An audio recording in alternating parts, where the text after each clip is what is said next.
আসসালামু আলাইকুম। Hello everyone, welcome back আইনস মম লাইফস্টাইল চ্যানেল। কেমন আছেন সবাই? আমরা আলহামদুলিল্লাহ খুব ভালো আছি। তো এখানে হচ্ছে সন্ধ্যার সময় মার জন্য নুডলস রান্না করে নিচ্ছিলাম। কেননা মা হচ্ছে দুপুরবেলা ভাত খায় নাই। উনি যেহেতু একটু অসুস্থ, তাই ওনার হচ্ছে কোনো বেলা খায়, আবার কোনো বেলা দেখা যাচ্ছে খেতে পারে না, এরকমটা হয়। তো ভাবলাম যে রাতে তো রান্নাবান্না করতে দেরি হয়ে যাবে, তো এখন হচ্ছে একটু নুডলস রান্না করে দেই। তো নুডলসটাই যে সেদ্ধ করে নিয়েছি, আর আজকে ডিম আর আলু দিয়ে নুডলসটা রান্না করব। আর এভাবে মা পছন্দ করে। আমার বিয়ের আগেও আমি এভাবে কিন্তু নুডলস রান্না করতাম।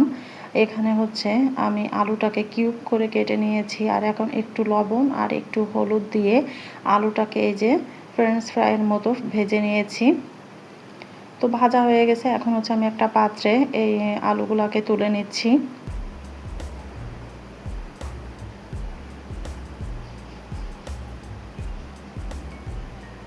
তো এখন হচ্ছে পেঁয়াজ কুচি দিয়ে দেব।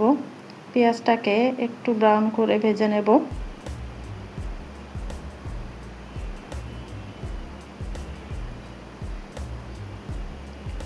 তো এই পর্যায়ে হচ্ছে আমি কিছু কাঁচা মরিচ কুচি দিয়ে দিচ্ছি, আর অল্প করেই মরিচ দিচ্ছি, কারণ এখান থেকে আবার আয়ন বাবাকেও খাওয়াবো, তো ও তো মরিচ খেতে পারবে না। কিন্তু আমার মা ওনাদের ফ্যামিলি কিন্তু মরিচটা খুব খায়, ঝাল ছাড়া ওনারা একদম কিচ্ছু বোঝে না।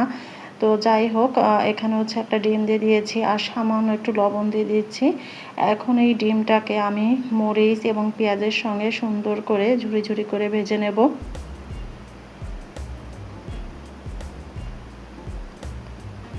আর এখন হচ্ছে এই যে সেই আলু ভাজিগুলোকে অ্যাড করে দিচ্ছি। এখন সব কিছু একসঙ্গে মিক্সড করে নেব। ম্যাগি রান্না করতেছি আর ম্যাগি মশলা ব্যবহার করব না, এটা কি হয়? এখন হচ্ছে এই যে ম্যাগি মশলাটা আমি দিয়ে দিচ্ছি এখন 1 প্যাকেট। আবার সুন্দর করে মিক্সড করে নিতে হবে। ম্যাগি রান্না করাটা খুবই ইজি জিনিস, তাই না? আর এখন এই যে সে সিদ্ধ করে রাখা নুডলসটা দিয়ে দিচ্ছি, আর এখন সুন্দর করে মিক্সড করে নিলেই কিন্তু আমার নুডলস রান্নাটা হয়ে যাবে।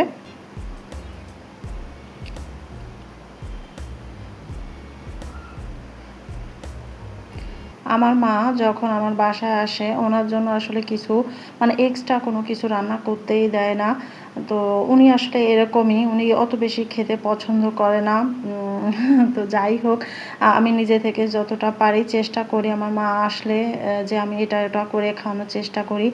আসলে সারা জীবন তো মায়ের হাতের রান্না খেয়েই বড় হলাম, তাই না? ছোটোবেলা থেকে। আর এখন হচ্ছে আমি আমার মাকে খাওয়াচ্ছি, এটা অন্যরকম একটা অনুভূতি।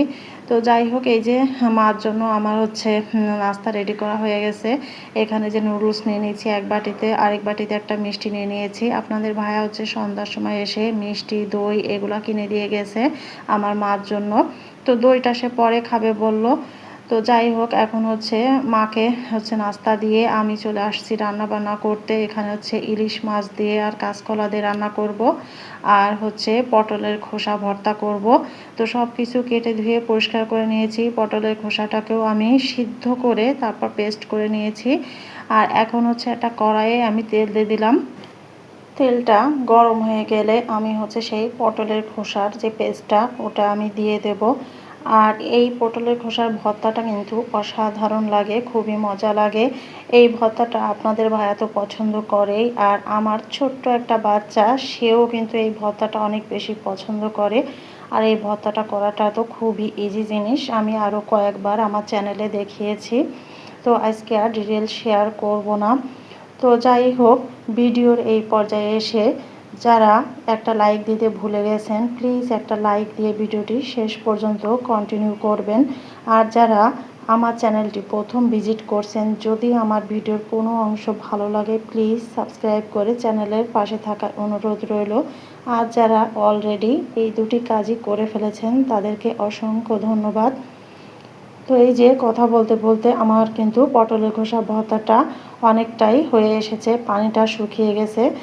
পটলের খোসার ভর্তার পানিটা যেহেতু একদম শুকিয়ে গেছে, তো এই পর্যায়ে হচ্ছে চুলার আঁচটা একদম লো পর্যায়ে রাখতে হবে।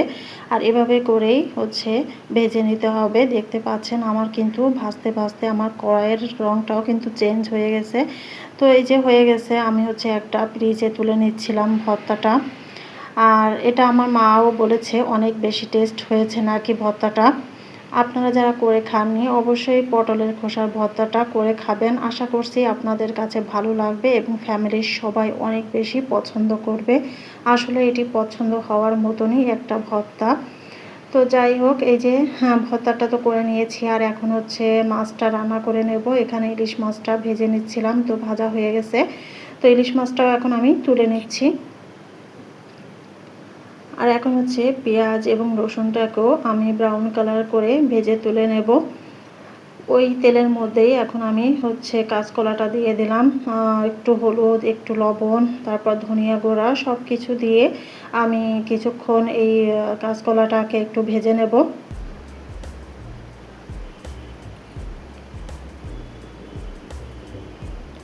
ইলিশ মাছ দিয়ে কাঁচকলা কিন্তু অনেক মজা লাগে।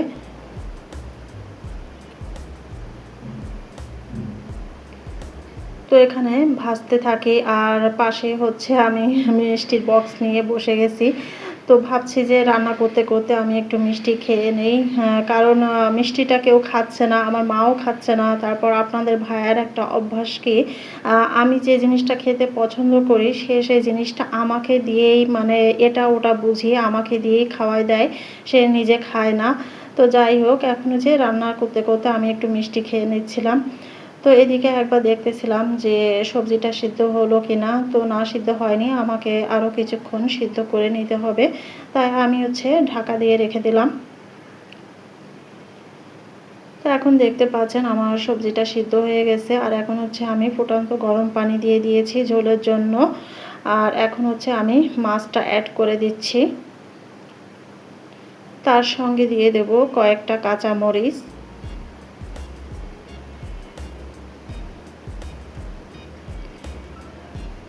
আর কিছুক্ষণ জাল করে নেব।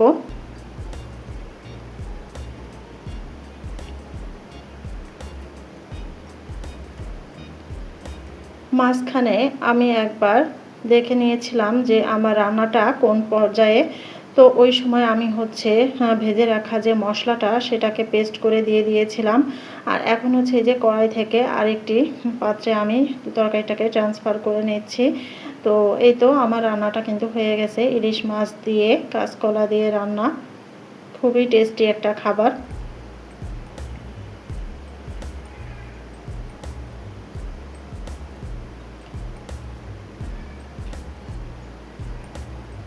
তো রান্নাবান্নার পর্ব তো শেষ, কিন্তু কাজ তো শেষ হয় নাই। এখন হচ্ছে প্রতিদিনের মতো আজকেও আমি আমার চুলাটাকে সুন্দর করে ডিপ ক্লিন করে নিচ্ছিলাম। প্রতিদিন আমি এটাই করি, রান্নাবান্না শেষ করে চুলার পিছনে লেগে যাই। চুলা প্লাস হচ্ছে কিচেনের মানে যত জিনিস আছে সব কিছু মোটামুটি মুছে ফেলি। আর থালা বাসন সব কিছুই ক্লিন করে ফেলি। আর এটা করতেই কিন্তু রান্নার পরে আমার প্রায় 1 থেকে 1.5 ঘন্টা টাইম আমার কিচেন পরিষ্কার করতেই লেগে যায়। তো যাই হোক, এই যে এখানে হচ্ছে আমি আগে চুলাটাকে হচ্ছে একটা পাতলা কাপড় দিয়ে আর হচ্ছে ভিম লিকুইড দিয়ে হচ্ছে মুছে নিচ্ছিলাম।